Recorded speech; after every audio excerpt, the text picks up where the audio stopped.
Welcome back.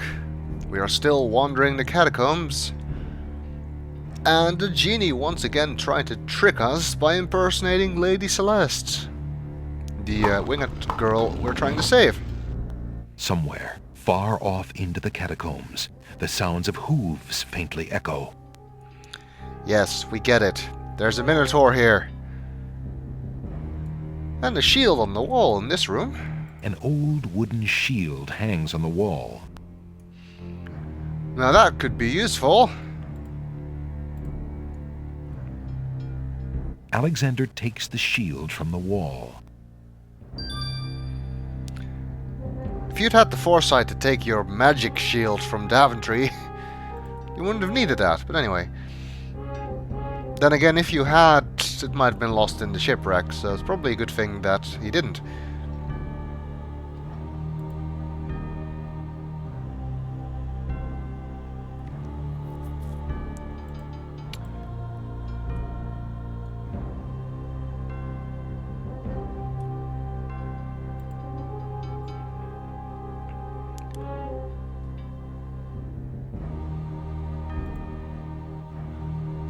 Fortunately, I know where I'm going.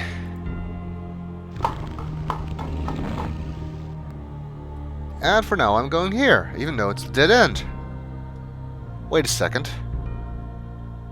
Does that skeleton have glowing yellow eyes? How does that work? See, an ancestor of the genie. Niches in the wall form stone burial beds. Ancient bones lie crumbling on the unyielding rock. Alexander notices that this skeleton has old coins over its eyes. I guess that explains it. Alexander finds 2 coins on the skeleton's eyes. He takes the old coins. I wonder what they were doing there. Is that part of their burial ritual?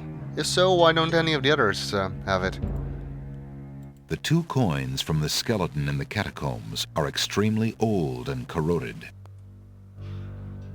I doubt even the pawnshop owner will give us anything for that.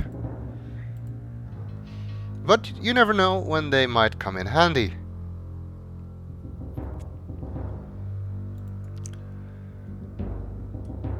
Well, let's just hope there's no other traps in this place.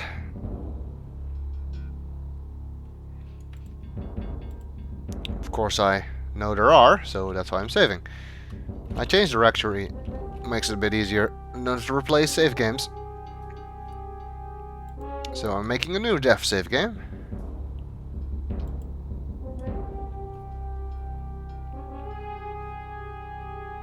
It's a trap. The doors have sealed Alexander inside. And the ceiling is coming down. Uh-oh. Alexander is standing in a trap room with a crushing ceiling, and the ceiling is descending fast. The gears are working furiously to lower the ceiling. Their great cogs interlock perfectly. Well, it sounds like we're going to have to throw a wrench in the works.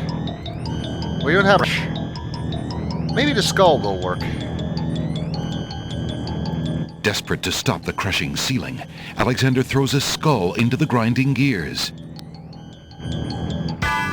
The skull is caught between 2 cogs. The gears shriek and shudder. The skull begins to bulge. Oops. Uh-oh! With a sudden lurch, the ceiling completes its descent. Yikes! And presses Alexander into the floor like a bug under a heel. That skull wasn't strong enough to endure the pressure, and neither is Alexander's.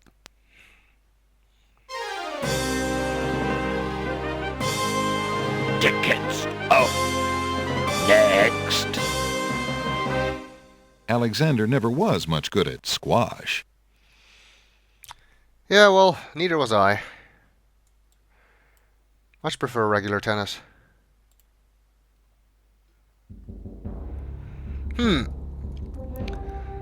Although it may seem strange, this trap is actually another example of how this game is nicer than King's Quest V, because it kills you when you use the skull. If this were King's Quest V, it would probably let you use the skull, and then when that fails, still give you time to try something else, making the game unwinnable because you need the skull later. Although I don't think you need the skull for the short path, so you can still finish it that way. But here, because it kills you when you try to use the skull, there's no chance you can get out of the catacombs down one skull, and therefore you can't make the long path unwinnable. But we need something a little bit more sturdy to... Alexander hears the distant sound. Yeah. To stop those gears. It's a trap. The doors have sealed Alexander inside. And the ceiling is coming down.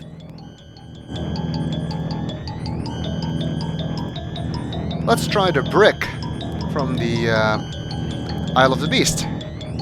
In a desperate move, Alexander throws a brick into the grinding gears. The brick is caught between two cogs. The gears shriek and shudder. The mechanism grinds to a halt. The ceiling is stuck. The trap is sprung. We did it! The brick has wedged tightly between two cogs, thus immobilizing the gears. Can you get it back? Not sure. Don't think so. Even if Alexander wanted to retrieve the brick, he'd be unable to get it out of the cogs now. It's tightly wedged in place. So yeah, this is one situation where you can get stuck here. If you didn't bring the brick, and obviously you can't leave the catacombs, so you'd have to restore to before you entered them. But again, I'm inclined to give this game a little bit more leeway than King's Quest V in this regard as well, because although it's not 100% clear that you need a brick if you don't have anything that works here, if you simply restore to a point before you enter the catacombs and then find the brick, Alexander hears a low growl. You might realize that you could use it here. Sounds! A trap floor! Uh-oh.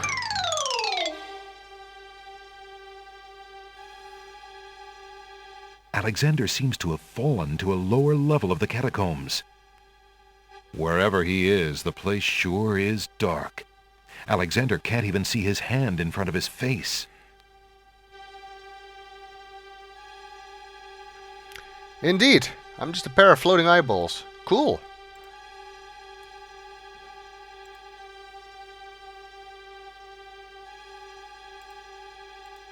Alexander can see nothing in the darkness. Huh.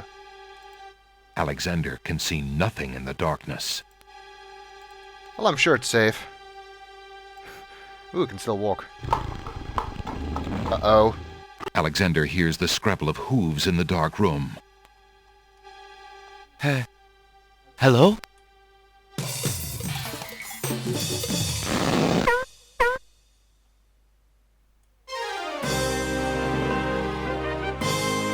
Tickets. Oh.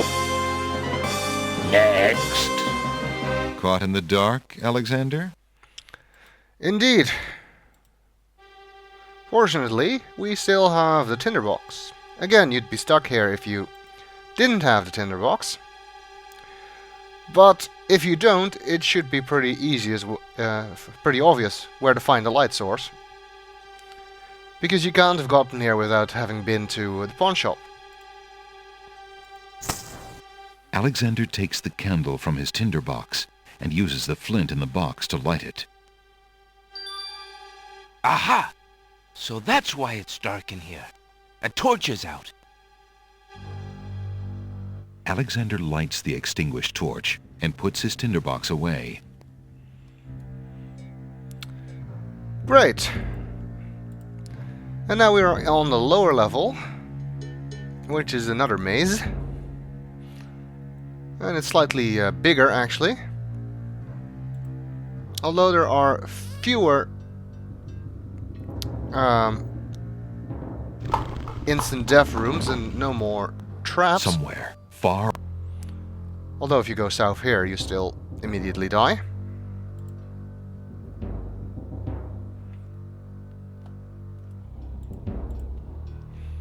Fortunately, once again, I know the way.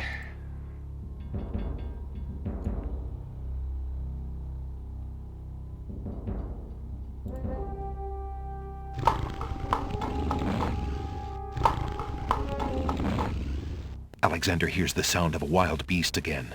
This time, so loud that the creature itself seems to be in the same room with him. The noises are coming from the other side of the east wall. The other side of the wall? Too bad we don't have any way to see what's going on there. Wait, yes we do.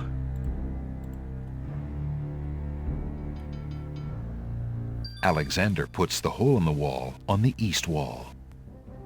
The hole in the wall trembles slightly with dread at the clammy feeling of the stones.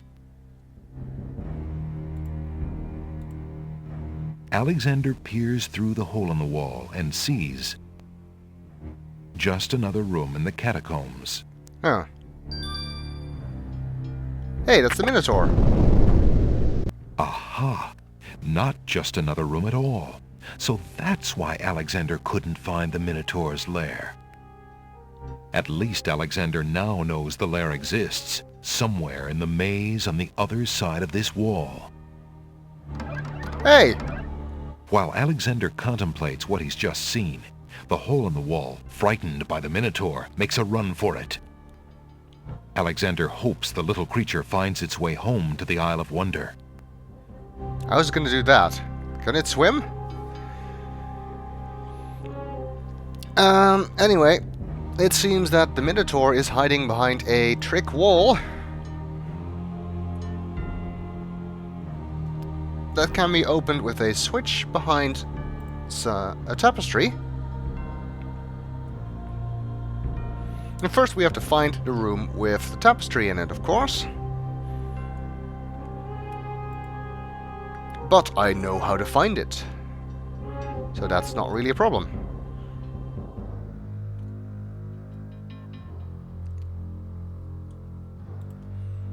It's to the east here.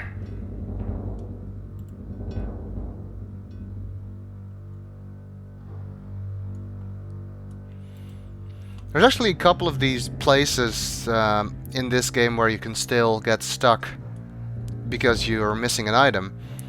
But like the catacombs, they're all fairly self-contained places.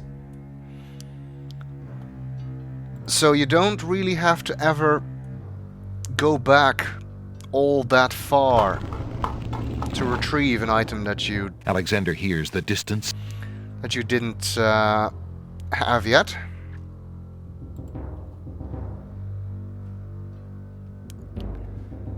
And looky here! The tapestry that we saw. So apparently, on the other side of this wall is the room where we just spied from. And we'll see if we can find that secret door and the Minotaur in the next video.